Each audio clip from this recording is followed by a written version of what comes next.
Bismillah. Alhamdulillah. Wassalatu wassalamu ala rasulillah wa ba'du. Qala al-imam Ibnul Qayyim rahimahullah ta'ala fi kitabih al-wabil as-sayyib min al-kalim at-tayyib. Al-khamisata asyrata annahu yurithuhu dzikrallahi ta'ala lahu kama qala ta'ala fadhkuruni adhkurukum walau lam yakun fi dzikri illa hadi wahdaha lakafa biha fadlan wa syarafan. وقال النبي صلى الله عليه وسلم فيما يروي عن ربه تبارك وتعالى من ذكرني في نفسه ذكرته في نفسي ومن ذكرني في ملأ ذكرته في ملأ خير منهم. بسم الله الرحمن الرحيم. الحمد لله رب العالمين وصلى الله وسلم وبارك على عبده ورسوله محمد وعلى آله وأصحابه أجمعين. أما بعد اللهم افتح علينا حكمتك وانشر علينا من خزائن رحمتك سبحانك لا علم لنا إلا ما علمتنا إنك أنت العليم الحكيم وتب علينا إنك أنت التواب الرحيم. Al-ikhwatul kiram, kita melanjutkan pembahasan kitab Al-Wabilus Sayyib karya Imam Ibnul Qayyim rahimahullah. Dan beliau masih menyebutkan tentang keutamaan-keutamaan dzikrullah. Beliau berkata rahimahullah yang ke-15, annahu yurithu dzikrallahi ta'ala lah. Berzikir kepada Allah akan membuat Allah Subhanahu wa taala juga selalu mengingat sang hamba secara khusus. Kama qala ta'ala, Allah berfirman, fadhkuruni adzkurukum. Ingatlah saya akan mengingat kalian. Kata Allah, fadhkuruni, berzikirlah kepadaku. Adzkurukum, aku akan mengingat kalian. Ya. Walau lam yakun fi dzikri illa hadhihi wahdaha lakafa biha fadlan. Kalaulah tak ada keutamaan zikrullah kecuali ini saja, cukuplah dia. Membuat zikrullah adalah merupakan amalan yang paling utama, mulia, agung. Setiap kali kita mengingat Allah, Allah mengingat kita. Ya. Engkau mengingat makhluk, belum tentu makhluk mengingatmu. Ya, engkau selalu mengingat orang yang kau cinta, belum tentu orang yang kau cinta mengingatmu. Tapi Allah Jalla wa'ala, engkau mengingatnya, dia mengingatmu. Ya, fadhkuruni adzkurukum. Ingatlah aku mengingat kalian. Manakala kita menyebut Allah Jalla wa'ala nama-namanya, ya al-husna, sifat-sifatnya al-ula, dia akan mengingat kita pula. Jalla jalaluh. Bila kita diingat oleh seorang raja, kita akan merasa begitu gembiranya. Raja mengingat kita. Bagaimana dengan Allah Rabbul Alamin, raja di raja, Malikul Muluk. Ya. Tentulah ini merupakan keutamaan yang begitu besarnya. Kita mau diingat oleh Zat yang Maha Pencipta, pemilik langit dan bumi, pemilik surga dan neraka. Wa qala an-nabiy sallallahu alaihi wasallam fi ma yarwi an rabbih tabaraka ta'ala. Nabi meriwayatkan dari hadis yang dia riwayatkan daripada Tuhannya Allah tabaraka ta'ala. Allah berfirman dalam hadis qudsinya, man dzakarani fi nafsihi dzakartuhu fi nafsi. Siapa yang mengingatku dalam dirinya, aku mengingat dalam diriku. Ini menunjukkan Allah Subhanahu wa taala dinisbatkan kepadanya sifat nafs. Kita mengingat Allah dalam diri kita, Allah mengingat kita dalam dirinya Jalla wa ala. Berarti Allah memiliki sifat nafs. Dalam bahasa Arabnya nafsun, bahasa Indonesianya jiwa atau diri. Jika seorang hamba mengingat Allah dalam dirinya, maka Allah akan mengingat hamba tersebut dalam diri Allah Jalla wa ala. Wa man dzakarani fi mala'in, barang siapa mengingatku fi mala'in, ketika bersama-sama orang banyak, dzakartuhu fi mala'in khairin minhum, aku akan mengingat mereka ya, di sisi malaikat-malaikat sana yang banyak pula yang lebih baik daripada mereka. Ya, Ini kita sedang berzikir kepada Allah fi malain. Saya di sini berbicara tentang Allah Jalla wa'ala, namanya, sifatnya. Antum mendengar, bersama-sama kita belajar, meresapi apa yang disampaikan. Ini namanya berzikir fi malain. Kita mengingat Allah dalam kebersamaan. Ya, maka Allah akan mengingat kita di hadapan malak yang lebih utama daripada mereka. Di hadapan rombongan makhluk-makhluk lebih utama daripada mereka, dialah malaikat-malaikatnya di langit. Allahu Akbar. Jadi Allah akan banggakan hamba-hambanya yang berzikir, yang mengingat namanya, mempelajari hukum-hukumnya, perintahnya, larangannya, syariatnya. Allah akan sebut mereka di hadapan makhluk-makhluk lebih baik daripada mereka di atas langit sana. Yaitu rombongan siapa? Malaikat-malaikat. Al-mala'ul a'la. Fil mala'il a'la. Alam yang tinggi. Dunia ini alam rendah. Al-alamus sufli. Sana al-alamul ulwi. Manakala kita yang dalam dunia yang rendah ini mengingat Allah SWT, maka Allah mengingatkan kita kepada malaikat-malaikatnya, membanggakan kita kepada malaikat-malaikatnya fil alamil ulwi. Alangkah kecilnya alam dunia ini, tak ada bandingan dengan alam langit sana yang begitu luasnya. Cukuplah ini menjadi pemicu kita untuk berzikir kepada Allah selalu Jalla Jalaluh. Naam. Qala as-sabi'ata asyrata annahu qutul qalbi war-ruhu fa idza faqadahu al-'abdu as-sadisata asyrata annahu yurisu hayatal qalbi wa sami'tu Syekhul Islam Ibn Taimiyah qaddasallahu ruhahu yaqulu adz-dzikru lil qalbi mislul ma'i lis-samaki fa kaifa yakunu halus samaki idza faraqal ma'. Yang ke-16, annahu yurithu hayatal qalbi. Zikrullah akan membuat hati menjadi hidup. Hati kita ini bisa dikatakan hidup, bisa dikatakan sakit, bisa dikatakan mati. Ada orang hidup, ada orang sakit, ada orang mati. Ya, kapan hati ini menjadi hidup? Berkata Ibnu Qayyim, aku mendengar Syekhul Islam Ibnu Taimiyah, semoga Allah mensucikan ruhnya, pernah berkata, "Adzikru lil qalbi mithlul ma'i lis samak." Berzikir kepada Allah Subhanahu wa taala bagi hati itu bagaikan perumpamaan air bagi ikan. Fa kaifa yakunu halus samaki idza faraqal ma'. Cobalah kau ceritakan bagaimana kondisi ikan jika dikeluarkan dari dalam air. Ikan itu tak akan pernah dia merasa tentram, nyaman kecuali dimasukkan ke dalam air. Ambil ikan lele, letakkan di darat. Ambil ikan nila, letakkan di darat.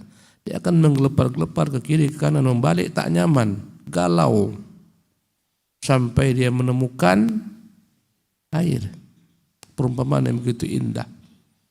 Inilah perumpamaan hati yang hidup. Dia galau kalau tak berzikir kepada Allah. Hatinya merasa remuk redam. Hatinya merasa tak nyaman, sempit, menderita. Ya. Tahap apapun dikerjakan tak nyaman. Ibadah yang dikerjakan pun tak nyaman. Galau. Begitulah hati orang mukmin. Dia tahu ini ada yang salah dalam dirinya.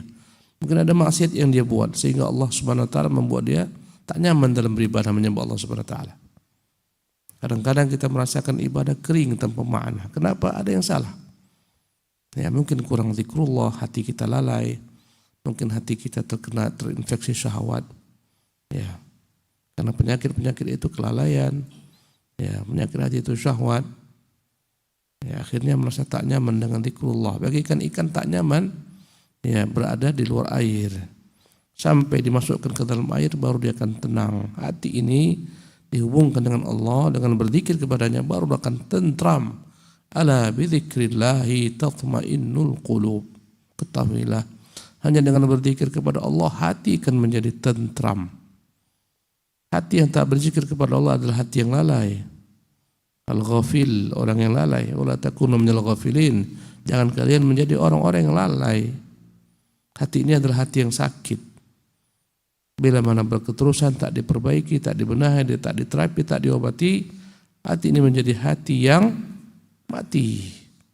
Hati yang mati sudahlah, tak ada lagi padanya kebaikan. Kalkuzi mujakhia, bagaikan wadah air yang terbalik, tak lagi bisa mengukur mana ma'ruf, mana mungkar, mana bid'ah, mana sunnah, mana syirik, mana tauhid. Ya, Allah musta'an. Inilah hati yang sudah terbalik. Alangkah banyaknya hati manusia yang sudah terbalik dan dia tak sadar. Ya, perempuan pakai baju ketat-ketat berbangga-bangga dengannya. Kadang pakai jilbab tapi baju ketat, ngepres. Ya, olahraga sama laki-laki, satu lapangan, main poli dengan baju yang ketat, walaupun sebagian pakai jilbab. Ini hati yang sudah terbalik. Perempuannya hati yang terbalik, laki-lakinya pun hatinya terbalik. Tak tahu lagi di mana ma'ruf, mana mungkar. Ya, apalagi ahlul bid'ah, jangan tanyakan betapa parahnya hati mereka berbalik. Ya, iya dan billah. Naam.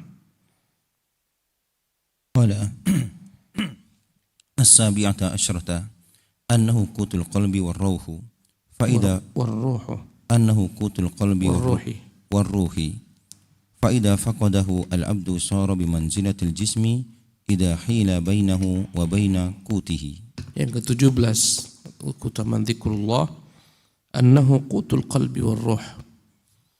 Sesungguhnya zikrullah bagaikan makanan, dialah makanan hati dan makanan roh. Fa idza faqadahu al-'abdu sara bi manzilatil jismi idza hila bainahu wa baina qutihi. Apabila hamba kehilangan asupan makanan ruh ini, asupan makanan hati ini, maka samalah perumpamaannya bagaikan orang yang terhalang untuk makan. Kau lihat bagaimana orang sakit, tak bisa makan. Sakit gigi, tak bisa makan. Ya, kadang-kadang sakit komplikasi, tak bisa makan. Alangkah menyedihkan kondisinya. Ya, kadang-kadang gulanya naik, tak bisa makan banyak. Kadang-kadang mahnya naik, tak bisa makan banyak. Ya, dihalangi untuk makan, padahal dia punya syahwat yang besar untuk mau makan, tapi tak bisa. Kenapa? Ada yang penghalangnya, ada yang menghalanginya. Penyakit, mungkin giginya, mungkin mahnya kambuh, ya, mungkin demam, ya, malarianya kambuh. Orang semacam ini dia tak akan fokus untuk makan, terhalang untuk makan. Ciri-ciri orang mau mati ketika tak lagi bisa makan. Kalau dia tak bisa lagi makan, tunggulah, sebentar lagi dia akan mati. Pasti. Karena orang hidup dengan makan. Ya, begitu jugalah hakikatnya zikrullah tabaraka ta'ala. Dialah asupan jiwa, dialah asupan hati, dialah asupan qalbu. Ya, orang yang tak mengkonsumsi zikrullah bagaikan orang yang tak makan, tak mengkonsumsi makanan, lambat laun dia akan mati. Ya, maka orang yang tak ada sama sekali hubungan dengan Allah Subhanahu wa taala, salat pun tidak, berdoa pun tidak, aduh, hancur sudah hatinya. Dia sudah menjadi bangkai. Ya, kalbunya bangkai, mati dalam jasadnya yang hidup tanpa makna. Mereka lah vampir-vampir yang berjalan di muka bumi, berkeliaran, ya, loncat-loncat ke sana kemari. Tak ada lagi dalamnya kehidupan. Seonggok bangkai yang berjalan ke sana kemari, zombie-zombie. Ya, Allah musta'an. Alangkah banyaknya zombie berkeliaran di muka bumi ini. Vampir-vampir loncat-loncat di muka bumi ini, tapi dia tak sadar dia sudah menjadi zombie, dia sudah menjadi vampir karena hatinya sudah mati. Ya, iya dan billah, lalai. Apabila kita memperbanyak zikrullah dalam segala keadaan, pakai baju zikrullah, buka baju zikrullah, masuk rumah zikrullah, mau makan zikrullah, mencampuri keluarga zikrullah, mau tidur zikrullah, subhanallah. Pagi zikrullah, sore zikrullah, salat zikrullah. Dalam kesendirian kosong pekerjaan zikrullah. Luar biasa. Inilah Allah katakan wadzakirinallaha katsiran. Tiap hari ada porsi membaca Quran, zikrullah. Porsi mendengarkan ilmu, zikrullah. Porsi membaca hadis, zikrullah. Alangkah indahnya kehidupan semacam ini. Bandingkan yang kehidupan orang lain daripada zikrullah, tidak belajar, tak menimba ilmu, tak mendengar Quran, tak membaca Quran, tak mendengar hadis, Salat pun tidak, berdoa pun tidak. Bangkai berjalan. Nampaknya saja dia bahagia dengan harta yang dia kumpulkan, dengan posisi jabatan yang dia dapatkan. Nampaknya saja, zahirnya saja dia remuk redam. Ya, jangan dikira yang terpampang fotonya di pinggir-pinggir itu orang-orang bahagia, itu orang yang sengsara hidupnya. Wajib sengsara. Wajib sengsara. Subhanallah. Nampaknya enak Ustaz, iya di mana-mana baliho kawan ada. Itu orang sengsara hidupnya. Apa yang dia kejar? Dunia. Ya. Kalau zikrullah dia kejar negeri akhirat, tak mau dia seperti itu. Ya, orang tak mau seperti itu. Yang dia ingat mati bagaimana? Kapan aku mati? Apa bekalku? Kau tengoklah orang cinta dunia, kadang udah 70 tahun sudah gaek, 80 tahun sibuk masih mengejar kursi jabatan. Udah mau mati, dekat kuburan, sibuk. Udah pulang balik cuci darah pun masih juga mau sibuk mengejar dunia. Ya subhanallah, kenapa?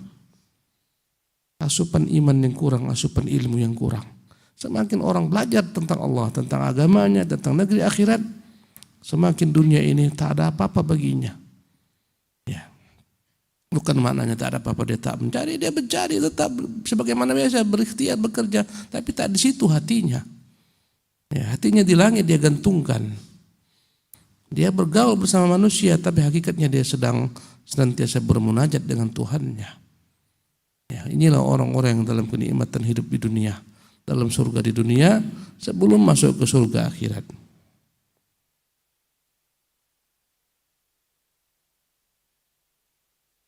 Qara'ta hadartu Syekhul Islam.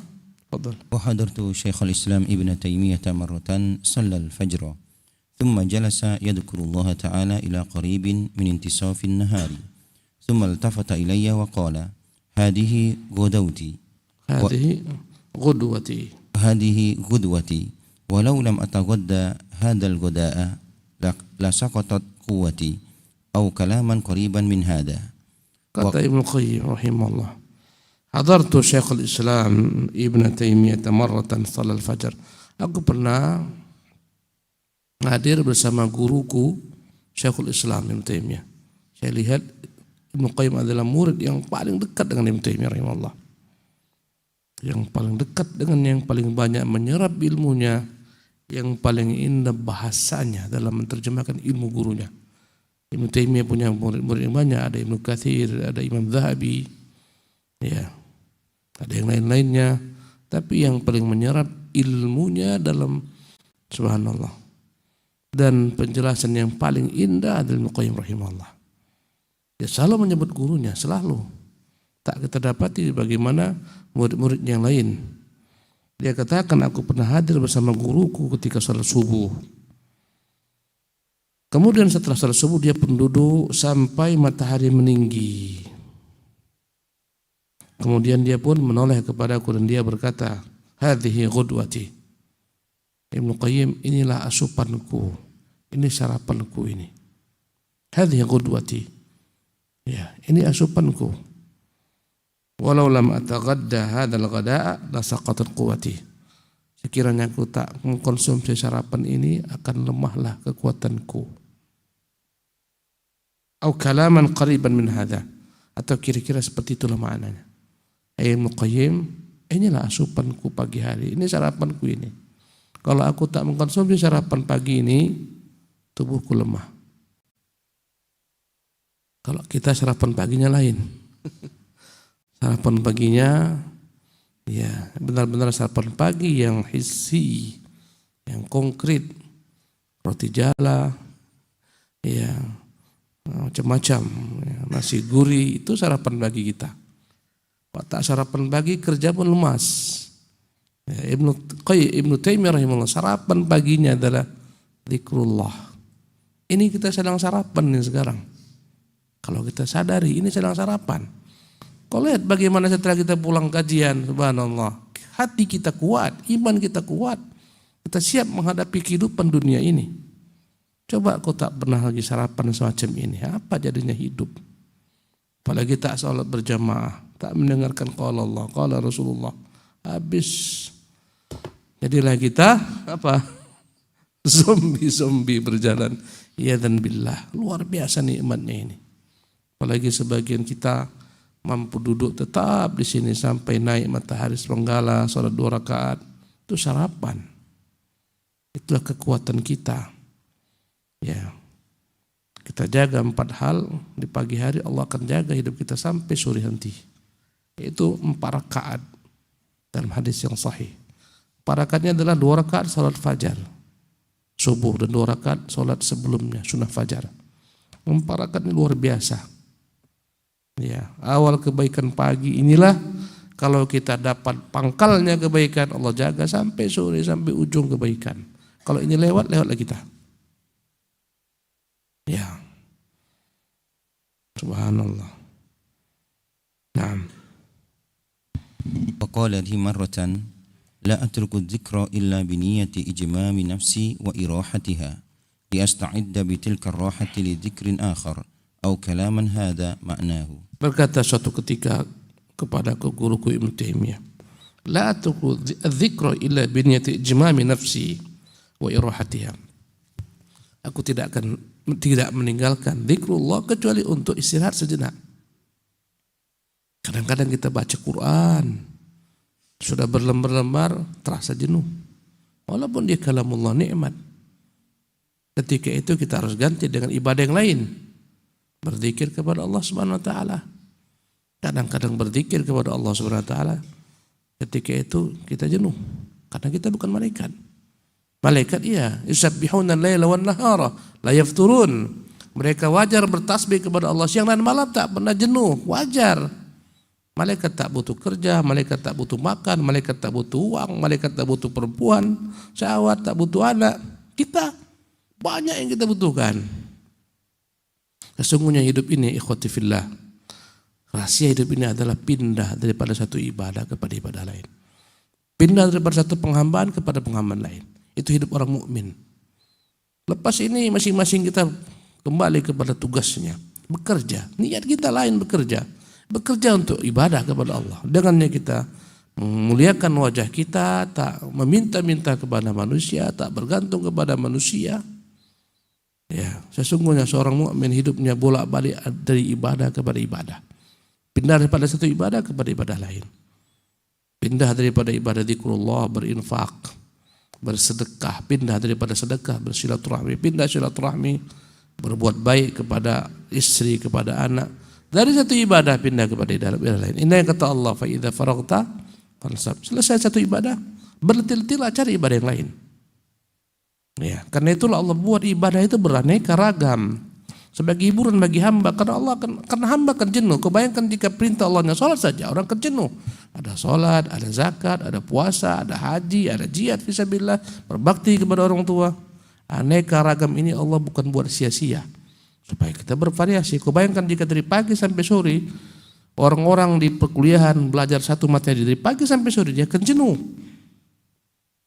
1 jam fikih ganti, hadis ganti, sirah ganti. Ya, variasi ini adalah sesuatu yang Allah Subhanahu wa taala buat. Maka hidup kita kalau kamu sejenuh bervariasilah. Temukan variasi-variasi dalam hidupmu. Ya, kalau enggak orang akan jenuh. Berapa banyak rumah tangga yang jenuh, kenapa? Tak pandai bervariasi. Ya. Perlu variasi dalam hidup ini. Allah musta'an. Di antara variasi jenuh dirubah sekali-sekali pergi, bawa jalan-jalan. Bawa keluarga jalan-jalan ke pantai, ke sana kemari. Ya. Nanti mereka letih setelah ke pantai, udah istirahat, selesai. Ya, tapi akan kembali lagi hidup menjadi segar, indah. Allahu Akbar. Kau lihatlah bagaimana Allah membuat variasi ibadah, dan Allah menguji kita dengan segala macam ibadah tersebut. Ada orang yang kuat sholat tapi bakhil, infak, kikir. Allah uji dengan zakat, keluarkan zakatmu. Ya. Allah uji kita dengan berbagai macam ujian. Ya, jadi sesungguhnya hamba adalah ya, berpindah daripada satu ibadah kepada ibadah lain. Ini orang mukmin. Tak ada free bagi kita. Yang ada adalah pindah daripada satu penghambaan kepada penghambaan lain. Diuji Allah dengan penyakit, penderitaan, uang sikit, bokek, bangkrut. Ini diuji dengan penghambaan sabar.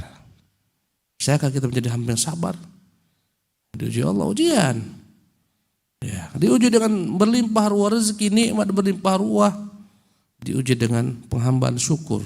Kita berpindah daripada ubudiyatus sabri kepada ubudiyatus syukri. Maka itulah sebaik-baik puasa Daud. Kenapa? Karena dalam puasa Daud menggabungkan antara ubudiyatus syukri dan ubudiyatus sabri. Sehari kita berpuasa itu ubudiyatus sabri, sehari kita berbuka itulah ubudiyatus syukri.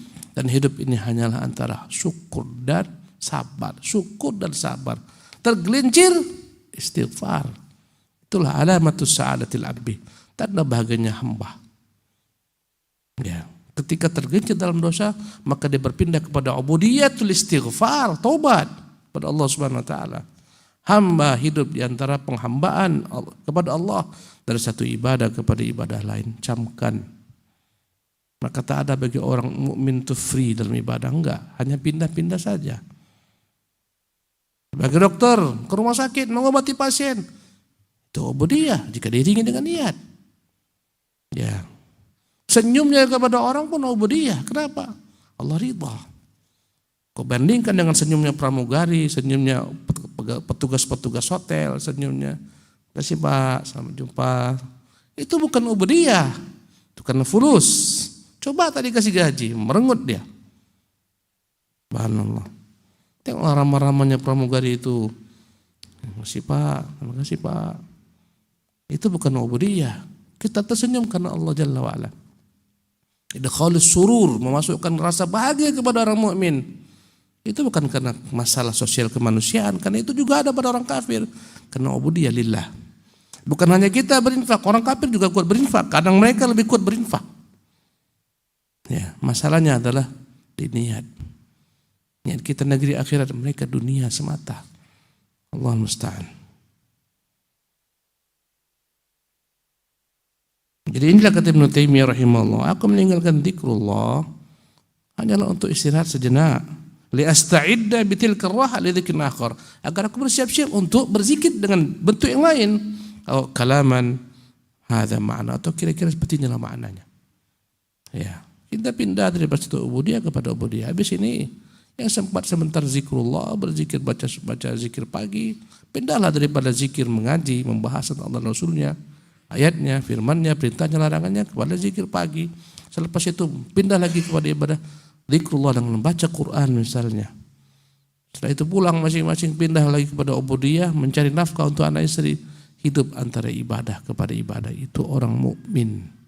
Maka semakin panjang umurnya, semakin banyak ganjaran pahalanya, semakin tinggi derajatnya di surga. Khairun nasi man tala umruhu wa hasuna amaluhu. Sebaik-baik manusia yang panjang umurnya, baik amalannya. Inilah keberkahan umur yang Allah berikan kepada orang mukmin untuk menambah tinggi derajatnya di surga sana. Nah. As-saminata asyrata annahu yurisu jala'al qalbi min sadahu kama taqaddam fil hadis. Kamil. Wa kullu syai'in lahu sadaun wa sada'ul qalbi al-ghaflatu wal hawa wa jila'uhu adz-dzikru wat taubatu wal istighfaru. Wa qad taqaddama hadzal ma'na. Yang ke-18 annahu yurithu jala'al qalbi min sadahu. Zikrullah ini adalah pembersih hati dari kotorannya, dari karatannya. Kama taqaddama fil hadis, sebagaimana sebelumnya pernah disebutkan dalam hadis. Wa kullu syai'in lahu sada, segala sesuatu itu bisa menjadi kotor. Ya, segala sesuatu bisa menjadi usang. Segala sesuatu. Emas yang katanya tidak akan mungkin berkarat tapi akan berubah. Bentuknya akan berubah, warnanya akan berubah. Semuanya. Ya. Demikian juga hati. Wa kullu syai'in lahu sada, segala sesuatu itu ada masanya dia akan menjadi ya kotor, keruh, warnanya menjadi tak lagi indah, usang. Ya, jika pada logam-logam akan menjadi berkarat. Ya, semua segala sesuatu. Wa sada'ul qalbil ghaflatu wal hawa. Adapun yang membuat hati ini berkarat, hati ini kotor, hati ini ternoda adalah al-ghaflah, lalai. Ya. Dan kenapa lalai? Lalai dengan dunia dan segala macam pernak-perniknya. Lalai dengan game, lalai dengan medsos, lalai dengan istri, lalai dengan suami, lalai dengan anak, lalai dengan pekerjaan, dari mengingat Allah dan negeri akhirat. Yang pertama adalah al-ghaflah, yang kedua hawa nafsunya, syahwatnya. Ini membuat dia terhalang daripada zikrullah. Wajila'uhu, dan yang menjadi pembersih hati ini ya az-zikru wat taubatu wal istighfar. Yang menjadikan hati ini kembali bersih adalah zikrullah, taubat, istighfar. Setiap hari Nabi beristighfar minimal 70 kali. Salawatu Rabbi wa salam alaih. Dia mengucapkan astaghfirullah wa atubu ilaih. Astaghfirullah wa atubu ilaih. Ya. Ini yang membersihkan hati. Sebagaimana kita tahu, kalau andai kata kita membawa motor banyak yang berkarat, disiapkan berbagai macam pembersih karat, macam-macam modelnya. Disemprotkan, diusap, hilang karatnya, bersihlah motor tersebut, ya hilang karatan-karatannya. Hati ini pun butuh pula semprotan. Tentu semprotan hati bukan sebagaimana semprotan karatnya motor, karatnya logam. Semprotan yang bersihkannya adalah zikrullah tabaraka ta'ala, ya, taubat kepada Allah, istighfar. Waqad taqaddama hadzal ma'na, dan ini sudah kita sebutkan sebelumnya. Naam. Tasi'ata asyrata annahu yahuttul khataya wa yudhibuha fa innahu min a'dhamil hasanat wal hasanatu yudhibuna as-sayyi'at. Yang ke-19 annahu yahuttul khataya. Zikrullah ini akan menggugurkan kesalahan-kesalahan, wa yudhibuha, menghilangkannya. Tiap hari kita penuh dengan kesalahan. Banyak aja yang menyala dalam hidup ini. Kadang mata mau menyala, telinga mau menyala, tangan mau menyala, kaki mau menyala, lisan mau menyala. Banyak peluang untuk menyala, itulah kerja kita. Ya, karena kelemahan manusia. Ya, subhanallah. Zikrullah ini akan menghapuskan kesalahan-kesalahan tadi, menghilangkannya. Fa innahu min a'dhamil hasanat, karena zikrullah adalah merupakan amalan yang paling agung. Wal hasanatu yudhhibna sayyi'at, kebaikan yang paling agung ini akan dapat menggugurkan, mengikis habis segala macam keburukan. Banyak dosa kita tiap hari, maka banyak-banyak istighfar, banyak-banyak bertobat kepada Allah, banyak-banyak berzikir kepadanya. Naam. Al-'ishruna annahu yuzilu al-wahsata baina al-'abdi wa baina rabbih tabaraka wa ta'ala fa innal ghafila bainahu wa baina Allah azza wa jalla wahsyatun la tazulu illa bidzikri. Ini yang ke-20. Annahu yuzilu al-wahsyah. Zikrullah akan menghilangkan kegalauan hati, kekeringan hati, kegelisahan hati. Yuzilu al-wahsyah bainal 'abdi wa baina rabbih tabaraka wa ta'ala. Antara Allah dan antara Tuhannya, antara hamba dan antara Tuhannya Allah tabaraka ta'ala. Al-wahsyah. Wahsyah itu apa kita katakan? Kalau kita lagi tak suka dengan seseorang, lihatnya pun kita malas. Bicara dengan dia pun malas. Kalau bisa kita menghindar. Tak usah jauh-jauh, sama istri aja. Permisalan yang gampang. Ya. Kalau lagi tak pas sama istri, nengoknya pun malas. Tidur samping kita pun memang tidur samping kita badannya, tapi jiwa kita jauh tadi mana, dia tadi mana.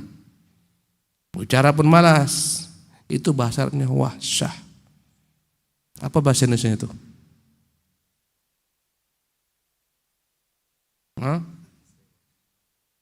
Perasaan tak nyaman, wahsyah. Tak nyaman, nampak dia kok bisa kok tengoklah dia. Itu namanya wahsyah. Ya. Zikrullah menghilangkan perasaan ini antara kita dan Allah. Wallahi, kalau kita sudah terbiasa berzikir kepada Allah, biasa beribadah, kita bermaksiat, hati itu akan Subhanallah. Seketika hati itu akan menjadi gelisah. Seketika hati menjadi kering, tak nyaman. Apa ciri-cirinya? Salatnya pun tak nyaman. Ya. Amal salehnya pun tak nyaman dikerjakan. Kenapa? Sedang masalah. Masalahnya apa? Dosanya. Masalahnya apa? Kelalaiannya. Masalahnya apa? Hawanya, nafsunya. Ini semua akan melahirkan wahsyah. Ya, hubungan yang tak baik antara Allah dan hamba, renggang hubungannya. Ya. Mungkin wahsyah hubungan tak baik lah ya. Lebih dekat terjemahannya. Hubungan tak baik. Itu namanya wahsyatun. Maka hubungan yang namanya tak baik ini wahsyah antara Allah dan Rabb disebabkan karena kemaksiatan hamba antara Allah dan hambanya, antara Allah Rabb dengan hambanya, karena kemaksiatan hamba, kelalaian sang hamba, ya karena hawa nafsunya yang dia ikuti perturutkan, ini yang menghilangkannya adalah zikrullah. Ya. Kebalikan wahsyah ulfah. Dalam bahasa Arab namanya ulfah. Apa itu ulfah? Nyaman dengan orang tersebut. Nyaman bersamanya, enak ngomong dengan dia, menyambung, dia orangnya toleransi, baik. Sehingga kita selalu ingin bersamanya. Itulah namanya ulfah. Kalau lagi baik sama istri, cepat mau pulang, mau ke rumah, ngomong-ngomong kayak pengantin baru, tak mau pisah-pisah. Itu namanya apa? Ulfah. Bertingkah kawan, banyak kali ceritanya, banyak kali lemaknya, banyak kali. Ulfahnya pun berkurang. Betul rengganglah hubungan. Itu namanya apa? Wahsyah. Kita pun dengan Allah demikian. Kadang muncul ulfah. Kapan itu? Manakala kita dekat kepadanya. Manakala kita menjauh daripada dunia ini dan gemerlapnya. Maksud menjauh bukan tak kerja ya. Hati kita enggak di dunianya lagi. Kita bekerja hanya sekedar bekerja karena kewajiban kita untuk mencari nafkah untuk anak istri kita. Tapi enggak di situ hati kita. Hati kita di langit kita gantungkan. Ya, nyaman, tentram, beribadah nikmat, berinfak, berzikir nikmat. Kita sedang dalam keadaan ulfah, mesra dengan Allah Subhanahu wa taala. Maksiat, lalai, ghaflah, gila dunia, hatinya ada pada dunia ini. Ya. Ketika itu muncullah wahsyah, tak nyaman, gelisah. Ya. Ibadah tak nikmat, ini dihilangkan dengan zikrullah tabaraka taala. Ya, subhanallah, semakin banyak kita dekat kepada Allah, beribadah, berzikir kepadanya, maka tiap kali dosa-dosa meski kecil dosa tersebut, seketika itu akan langsung dia beri sinyal kepada diri kita. Kau sedang berdosa loh. Apa buktinya? Kau tak nyaman ini. Kalau andai kata kita bisa baca sinyal. Subhanallah. Kalau sudah baling hati itu, tak sinyal tak bisa. Kayak handphone sudah rusak. Sebanyak apapun sinyal tak dapat dipantaunya. Sudah rusak dia. Ya. Sungguh Allah Jalla wa'ala memberikan kepada kita alamat, tanda-tanda. Ini hatimu sedang masalah loh. Tapi banyak orang tak peduli dengan masalah hatinya. Karena hatinya sudah menjadi bangkai. Kata patah Arab, bangkai itu kok sayat-sayat, bangkai enggak ada masalah. Wa ma li jurhin bimayyitin ilam, kata patah Arab. Tak adalah makna ya jurh, melukai sesuatu yang telah menjadi bangkai. Bangkai kok bedah pakai pisau, ada bangkai ketika dibedah oleh dokter itu diotopsi, dia menjerit-jerit. Perlukah bangkai disuntikkan kepadanya suntikan anestesi? Ya. Perlu? Tak perlu. Otopsi itu enggak perlu pakai suntikan anestesi, tapi orang hidup kalau enggak habis dia. Langsung aja disayat otopsi. Wa ma lijurhi bimayyitin ilam. Beginilah bangkai. Dilukai tak merasa. Begitulah bangkai-bangkai hati. Terlukai dengan maksiat, syahwat, bid'ah, khurafat, kesyirikan, kekufuran, dia tak rasa. Inilah musibah terbesar dalam hidup di dunia ini. Ketika orang hatinya telah menjadi bangkai, dia tak sadar. Ketika orang hatinya sakit, dia tak sadar. Kalau yang namanya sakit fisik, orang setengah mati mencari pengobatan. Katanya di Malaka bagus, ke Malaka. ke Johor, katanya Singapura, katanya di mana, di USA sana, ya di Amerika ke Amerika, tak ada uang, jual semua barang, hutang, yang penting aku sehat. Kesehatan tubuh begitu penting bagi manusia, tapi kesehatan hati hanya orang-orang yang paham, yang selalu menjaganya. Ya, Allah musta'an. Demikianlah ikhwati fillah rahimakumullah, kajian kita pagi hari ini. Ya, kita cukupkan sampai di sini. Mari kita pindah kepada ubudiyah yang lain daripada ubudiyah zikrullah dalam bentuk mengaji. Subhanakallah bihamdika asyhadu an la ilaha anta astaghfiruka wa atubu ilaik. Wa sallallahu wasallam wa barak ala abdihi wa rasulihi Muhammad.